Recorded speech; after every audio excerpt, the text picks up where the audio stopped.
করেন এবং সকলের মধ্যে সম্প্রীতি। এখন তো ভাই আন্তধর্মীয় সম্প্রীতির দাওয়াত চলে। আন্তধর্মীয় সম্প্রীতি বুঝেন না? হিন্দুর সঙ্গে মহব্বত, খ্রিস্টানের সঙ্গে মহব্বত, বৌদ্ধর সঙ্গে মহব্বত। আরে বেটা, আগে নিজের ধর্মের লোকগুলো সম্প্রীতির বন্ধনে আবদ্ধ কর না, অন্যটা পরেও চিন্তা করা যাবে। ঘরই ঠিক নাই আর পর নিয়ে চিন্তা করতে নেমেছে। সবার লগে পীড়িত করবে কিন্তু বউয়ের লগে খবর নাই। যেখানে দায়িত্ব, ফরজ দায়িত্ব, এটার খবর নাই। আর এখন আন্তধর্মীয় পীড়িতি নিয়ে নেমেছে। হাস্যকর ব্যাপার, যার ঘর ঠিক নেই তার বাড়ি ঠিক হবে কিভাবে? এজন্য মুসলমানে ভেদাভেদ ভুলে যাওয়া দরকার। সালাম যেমন সবাইরে দেই, সালাম তো শান্তির বার্তা, মহব্বতের বার্তা। সালাম যেমন সবাইকে দেই, দ্বীনের তরে সবাইকে ভালোবাসবো, আল্লাহর জন্য সবাই ঐক্যবদ্ধ হয়ে বাতিল গুলারে ইচ্ছা মতো ধোলাই দিয়ে বিদায় করব। এরপর যখন আমরা ফ্রি হব, তারপর যত ইচ্ছা ঘুষাঘুষি, ঠুসাঠুসি, মারামারি, কিলাকিলি যা মনে চাই করব। ঘরের দরজা জানালা লাগিয়ে বন্ধ করে মারামারি করলে কে জানে, জামাই বউ মাঝে মধ্যে মারামারি লাগে, ব্যাপার না, বাইরের লোক না জানলেই চলবে। তো যত ঝগড়াঝাটি আছে কোনো সময় আসবে। আপাতত আমরা বাতিলকে বিদায় করি। আল্লাহ সুযোগ বারবার দেন না। ইসলামের জাগরণের এক সুযোগ আমাদের সামনে। এই দেশের মানুষ এখন আসলে ইসলাম চাচ্ছে, অনেকে ন্যূনতম কমন সেন্স আর বাস্তবতার জ্ঞান যাদের আছে সবাই বুঝতে পারছে ইসলাম ছাড়া মুক্তি নাই।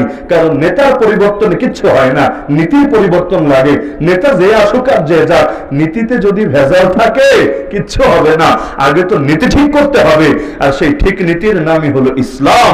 সুতরাং ইসলামকে এই মাটির পরতে পরতে বিজয়ী করা লাগবেই লাগবে। রাজি আছেন তো ইনশাআল্লাহ? এই মিশন নিয়ে শাহজালাল রহমাতুল্লাহ আলাইহি এসেছিলেন ইয়ামান ছেড়ে এই বাংলার জমিনে। তিনি শুধু খানকা খুলতে আসেন নাই, জিহাদের কাফেলার সঙ্গী হয়ে রাজা গৌরগোবিন্দর কোমর ভাঙতে এসেছে। তাদের উত্তর শুরি তো আমরা, তো আমাদেরকেও জিহাদের এই খেদমত জারি রাখা লাগবে না, কে লাগবে না? আল্লাহ সবাইকে তৌফিক দান করুন, মৃত্যু পর্যন্ত দিন বিজয়ের কাফেলা শামিল রাখুন। সবাই দুরূদ শরীফ পাঠ করি। আর একটা অনুরোধ, আলহামদুলিল্লাহ আপনাদের খেদমতের বদৌলতে মুহতামিম সাহেব যেটা শোনালেন, মাদ্রাসা আলহামদুলিল্লাহ ভালো তারাক্কি করছে সব লাইনেই, বাহ্যিক লাইন এবং গুণগত মান সব দিকে তারাক্কি করছে।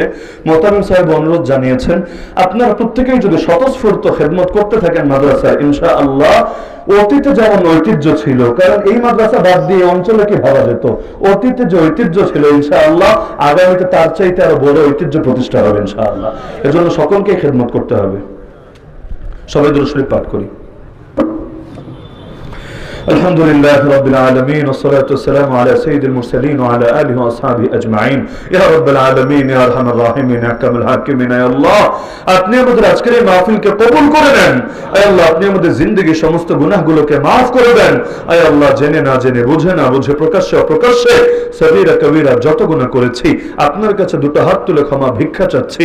মেহেরবানি করে জিন্দেগীর সমস্ত গুনাহগুলোকে maaf করে দেন। আয় আল্লাহ আমাদের মা বাবা, আপনজন, আত্মীয়স্বজন যারা দুনিয়া থেকে চলে গিয়েছেন, কবরে শায়িত আছেন, প্রত্যেকের কবরে আযাবকে maaf করে দেন। প্রত্যেকের কবরকে জান্নাতুল ফেরদাউসের বাগান বানিয়ে দেন। আয় আল্লাহ এই মাদ্রাসাকে আপনি কবুল করে নেন। মাদ্রাসার যাবতীয় প্রয়োজন গায়বের খাজানা থেকে পূরণ করে দেন। এই মাদ্রাসার প্রতিটা তালিবুল ইলমকে জামানার শ্রেষ্ঠ হাক্কানি রব্বানি হাফেজ, আলিম, মুবাল্লিগ, মুজাহিদ, দাঈ হিসেবে কবুল করে নেন। আয় আল্লাহ যারা দান সদকা করেছে, নিয়মিত করে যাচ্ছে, প্রত্যেকের দান সদকাগুলোকে কবুল করে নেন। এই দান সদকাগুলোকে আখিরাতের নাজাতের জরিয়া বানিয়ে দেন। আয় আল্লাহ প্রত্যেকের দিলের নেক মাকসাদ পূরণ করে নেন।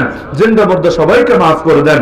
আসমানে জমিনে সমস্ত বালা মুসিবত থেকে হেফাজত ফরমান। আয় আল্লাহ মুসলমানদেরকে এক এবং নেক হওয়ার তৌফিক দান করেন।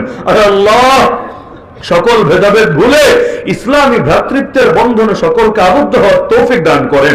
আয় আল্লাহ আগামীর বাংলাদেশকে ইসলামের বাংলাদেশ বানিয়ে দেন, আগামীর বাংলাদেশকে কোরআনের বাংলাদেশ বানিয়ে দেন।